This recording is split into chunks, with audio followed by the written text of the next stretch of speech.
The story of television. Television became available in experimental forms in the late 1920s, and after World War II, an improved form of black and white TV broadcasting became popular in the United States and Britain. In 1927, an American scientist, Philo Farnsworth, made the first electronic television system and filed a patent for it that same year. His camera tube design was known as the image dissector. Like Nikola Tesla, he was ahead of his time. At just 14 years old, he had already established the basic principles of electric television. Farnsworth's invention was intended by its creator to educate people through cultural and sports programs, to bring more understanding to the world of sheer beauty of our different cultures, habits, and beliefs, in order to settle the world's problems and bring people together.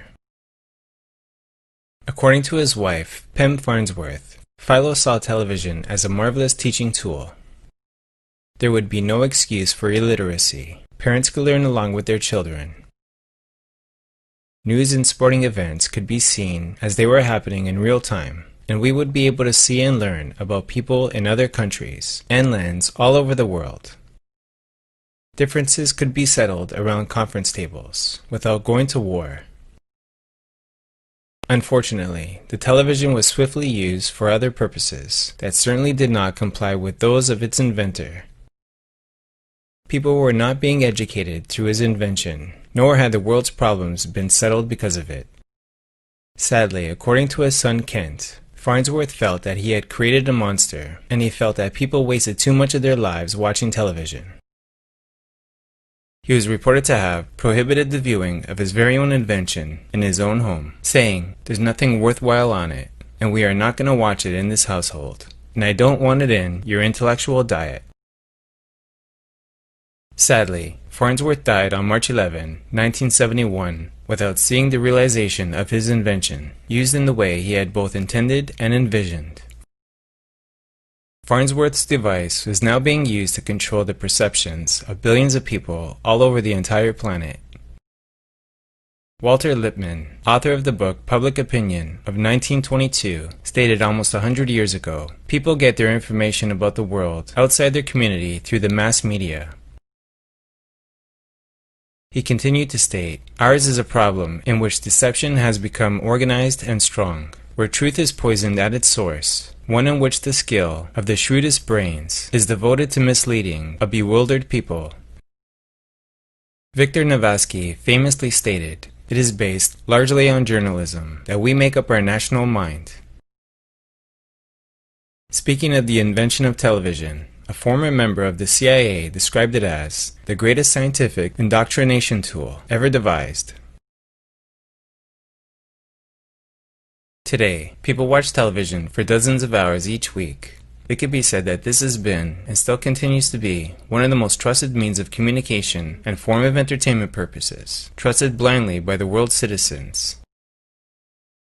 But what if you discovered that that very source of information you were introduced to as a small child and had learned to love was above all a means of controlling your perception, your views, your choices, your emotions, and consequently, your behavior? The global mainstream media still today is merely one of the many tools used strategically for priming people's perceptions. If you believe that the television is a reliable source of truth and a means of harmless entertainment, you are deluding yourself. What if that source was a hidden means to controlling the way you visualize, perceive or predict, and even conduct your life without you even knowing it, pulling you into a web of lies? The very device that every household learned to love and adore for family gatherings the world over has been, and is to this day, a means for influencing public opinion on government issues, for political influence, economic control, agenda setting, personal profiling, and opinion shaping.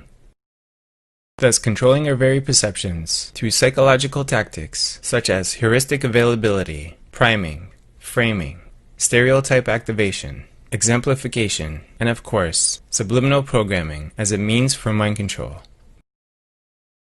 Never watch the television. it becomes you and you become it. Ever notice that the root of the very word government actually means to govern the mind? Mente means mind in Italian. Most of our language is based on Latin and Greek. But think of the phrase, all roads lead to Rome. Interesting that tele in Italian means web. Television is exactly what it says it is, a very web of lies, and we have been played like a pawn in a chess game. Our language is riddled with hidden meaning, but maybe I'll save that for another video.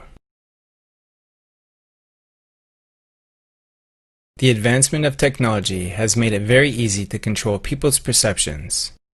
Whether you realize it or not, you are being manipulated through predictive programming, through mainstream news, the TV shows and the movies you watch, the newspapers you read, the apps you have on your phone, and the music you listen to. Ideas are subtly embedded into your subconscious mind, controlling your thoughts, and consequently your choices, actions, and behaviors that always result in an emotion.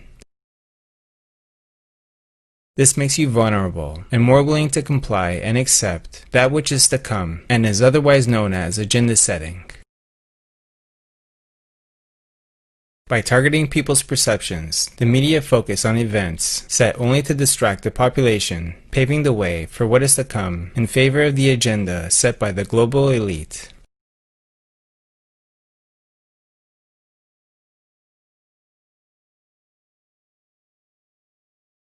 Subliminal messages are pieces of information that our mind receives without consciously knowing it, so we can't block them out. When we learn new things, we do that by repeating the process until it gets imprinted in our unconscious, so that we could use that knowledge when we need it. In this process, however, our conscious mind chooses which information it will keep. If it finds them to be useful or true, it will store them in our unconscious.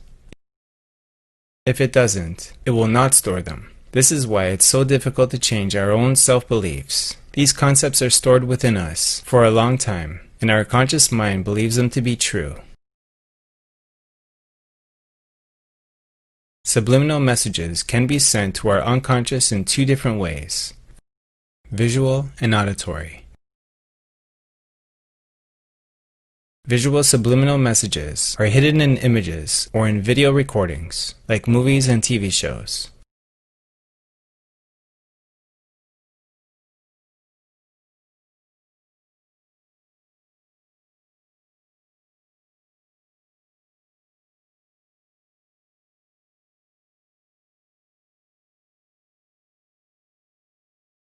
Auditory messages can literally be placed in any audio recording.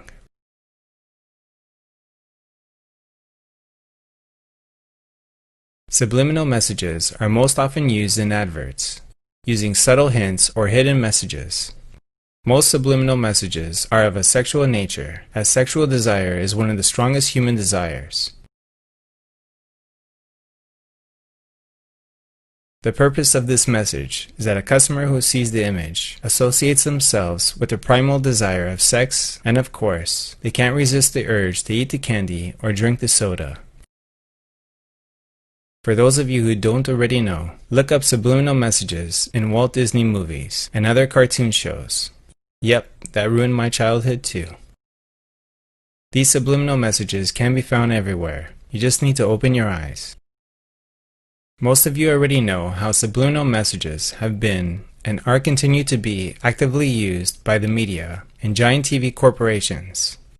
Subliminal messages in video are used by inserting a single frame with a duration of a fragment of a second, too quick for your conscious mind to pick up on.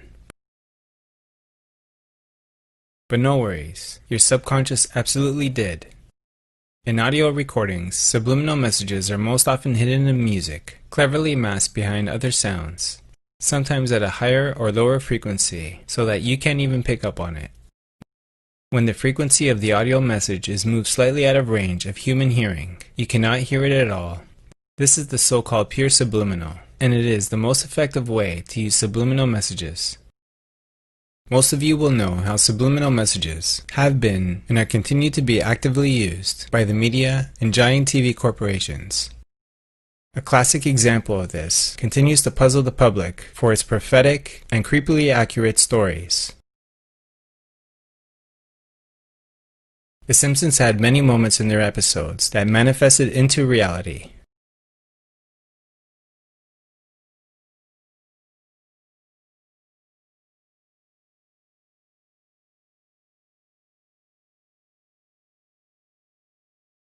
In a world where truth can often be stranger than fiction, the writers of The Simpsons seem to be really good at predicting future events.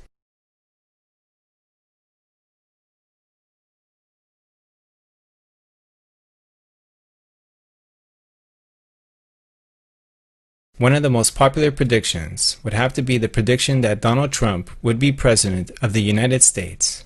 The Simpsons aired an episode in the year 2000 that Trump would become president, and this became true in the year 2016. In this episode, you can see Trump headed down the escalator. Watch closely as a Trump supporter drops her support card at the exact same time as in the Simpsons episode.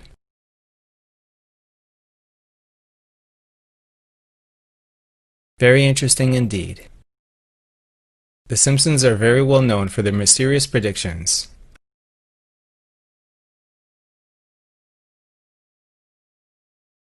How do we suppose its creator, Matt Groening, quite accurately appears to be predicting world events? Is he a time traveler or a Freemason? I'll leave it up to you to work out. If Western culture was supposedly built around ideals of individuality and talk of freedom, the question is, how free are we to make our own choices? Once you have learned to see past the veil that has been placed over our eyes for so long, you may start to note the many ways in which we all have, all been, and are continued to be manipulated on a global scale. The beginning of all faith lies in the wisdom that all men possess a supreme capacity to exercise free will, even in the face of adversity.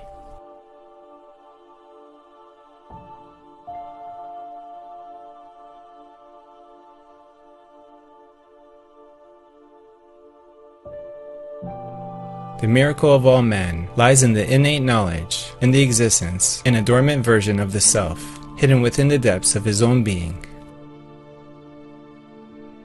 Always remember, knowledge is power. Applied knowledge is freedom.